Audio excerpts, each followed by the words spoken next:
Մյունխեն, Վենս եւ Զելենսկի։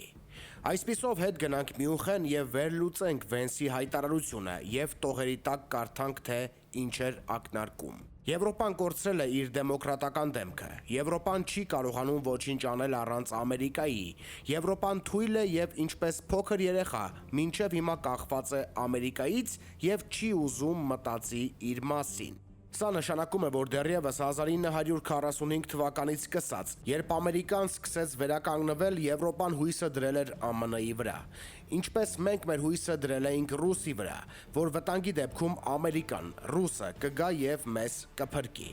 Ըստ մեր դատողության, ոչ մի եվրոպական պետություն չի մտածել իր իսկ անվտանգության մասին։ Հարկերը օգտագործել են սոցապահովության վրա եւ իրենց գլխից դուրս Եվրոպան լցրել էմիգրանտներով, որոնք չեն աշխատում, այլ նստած են նպաստների վրա եւ քայքայում են ներսից եվրոպական երկրները։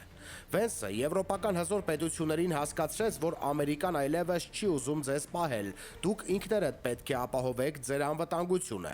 Զելենսկին էլ հայտարարեց, որ երբ որ լինի հարձակում Եվրոպայի վրա, մենք ավելի մոտ ենք մեր պրակտիկ 100,000-անոց, չնայած թիվը ավելի շատ է, պրոֆեսիոնալ բանակով, քան Ամերիկան։ Ուրեմն բերեք ստեղծենք մեր եվրոպական անվտանգության կոալիցիան, որը կպաշտպանի մեզ ռուսական հարձակումներից, որը որոշեցին ստեղծել Լոնդոնում։ Այս երկու հայտարարություններից հետո Մակրոնը հրավիրեց իր մոտ եվրոպական բոլոր երկրների առաջնորդներին, քննարկեցին եւ գնաց սկզբից ինքը որպես ԵՄ-ի ներկայացուցիչ, հետո Անգլիայի վարչապետը։ Տարբեր պետությունների մինչև Լոնդոնում կայանալիք սամիթը արդեն հայտարարել են, որ պետք է ունենան իրենց ներքին բանակը եւ պետք է երիտասարդներն անցնեն պարտադիր ծառայության։ Իսկ սա նշանակում է, որ վերջապես Եվրոպան արթնացավ քնից եւ հասկացավ, որ եթե ռաշիզմի դեմ չառնեն, այն կսկսի տարածվել եւ հասնել Եվրոպա։ Հետաքրքիր դարաշրջանում ենք ապրում եւ տեսնում ենք աշխարհաքաղաքական փոփոխությունների ընթացքը։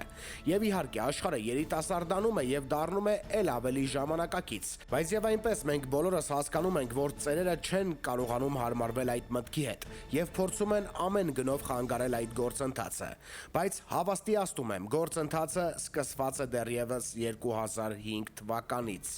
Սպասում եմ Թրամփ-Պուտին հանդիպմանը։ Թրամփ եւ Զելենսկի։ Երբ Թրամփը քարոզարշավ էր սկսել, հայտարարեց 24 ժամում կանգնեցնել պատերազմը։ Հետո ինագուրացիայից հետո հայտարարեց 100 օր, իսկ Պուտինի հետ զրուցելուց հետո հայտարարեց 1 տարի։ Իսկ հիմա լսում ենք ուշադիր Թրամփին։ Դու ուզում ես 3-րդ համաշխարհային պատերազմ։ Ինքը Զելենսկուն ասում էր բաց կամերաների առաջ։ Իսկ հիմա հետ գնանք մինչև այս բանակցությունները եւ տարբեր երկրների ժողովուրդների, նույնիսկ հենց Ուկրաինայի ժողովրդի տրտնջոցները։ Հոգնել ենք պատերազմից, ուզում ենք վերջանա, ուզում ենք ապրել։ Դա բոլոր դեմոկրատական երկրների քաղաքացիների տրտնջոցն է։ Իսկ հիմա լսենք Ռուսաստանի եւ ոչ միայն դիկտատորական երկրների ժողովուրդների բարբաջանքը՝ սպանել, ոչնչացնել, վերացնել։ Այո, նրանք լսում եւ կարդում են սոցցանցերը եւ ուստի որպեսզի Ուկրաինայի ռեյտինգը, որը մարել էր 3 տարվա մեջ, անհրաժեշտ էր բարձրացնել եւ կամավոր կերպով խաղաղապահներ ուղարկել Ուկրաինա եւ Պուտինին հասկացնել, որ աշխարհը քո դեմ է, անհրաժեշտ էր այդ բեմականացումը։ Հիմա ամերիկացիները պաշտպանում են Զելենսկուն եւ կանգնեցին ուկրաինացիների կողքին, պահանջելով շարունակել օգնությունը։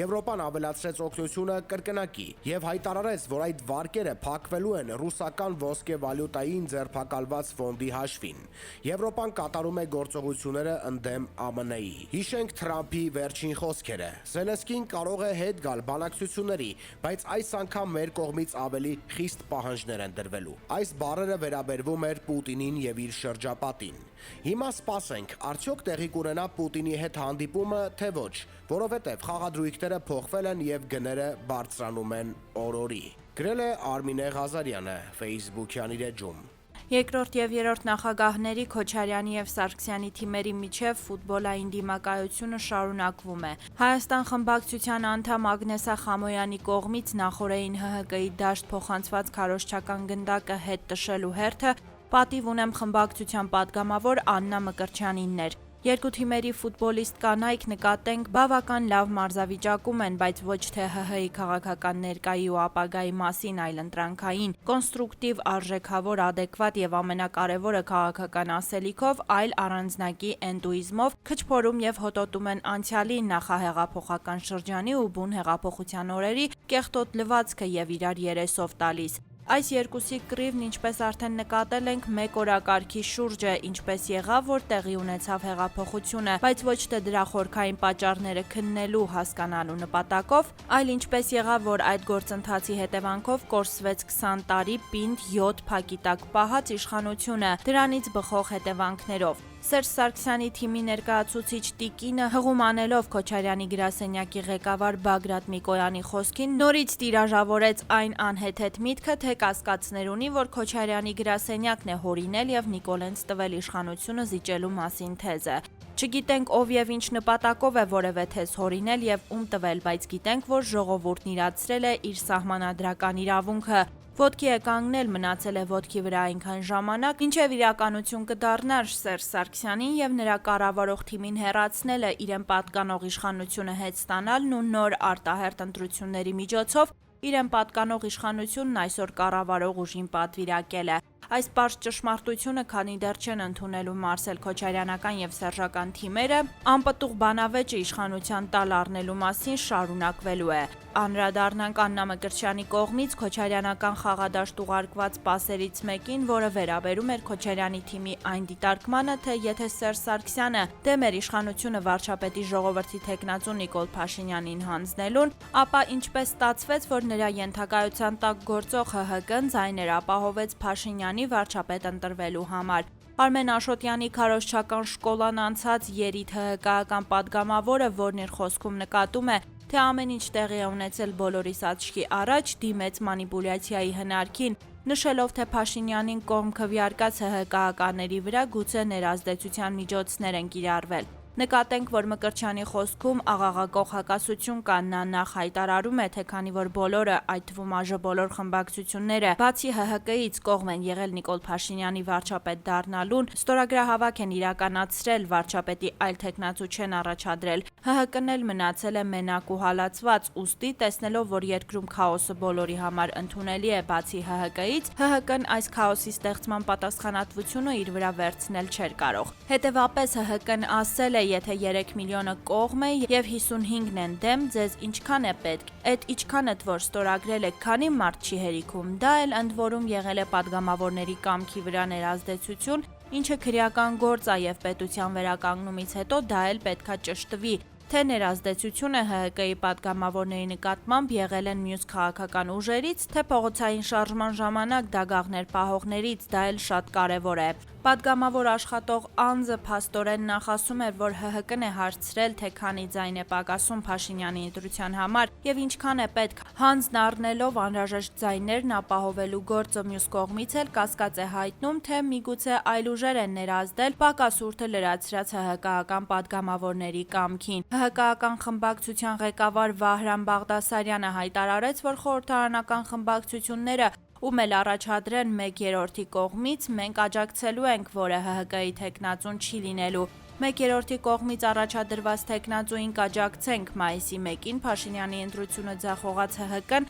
նկատենք մայիսի 8-ին, կակղեց եւ իր մի խումբ падգամավորների միջոցով միացավ քվեարկությանը։ Փաշինյանին կողմ քվեարկած падգամավորների մեջ էին իդեպ Արման Սահակյանը, ԴՀԿ-ի Միհրանը, Միհրան Պողոսյանը, Սեյրան Սարոյանը, Մանվել Գրիգորյանը, Արտակ Սարգսյանը, Արայիկ Գրիգորյանը, Սամվել Ալեքսանյանը, Մուրադ Մուրադյանը, 13 падգամավոր։ Տիկին Մկրտչյանը փաստորեն այնքան պրիմիտիվ է եւ այնքան վատ գիտի իր կուսակցության հիերարխիան, որ կարծում է, թե գեներալ Մանվելի կամ Սեյրանի վրա հնարավոր էր ներազդել, շրջանցելով Սերժ Սարգսյանի ազդեցությունը, բայց այստեղ շատ կարևոր մի նրբություն կա։ Այդ բարդ ու ճակատագրական որոշումը ՀՀԿ-ն իր վերխուշկայով կայացրել է ոչ թե իշխանությունը հանձնելու շահագրգռությունից դրդված, այլ ստիպված ճարահատյալ ծոծրակին զգալով համաժողովրդական ամեն վայրկյան ահագնացող շունչը։ Մի կարևոր հանգամանք էլ, որը դուրս է թողնում նախկին նախագահի թիմերի միջև տեղի ունեցող հանձնելու թեմայով,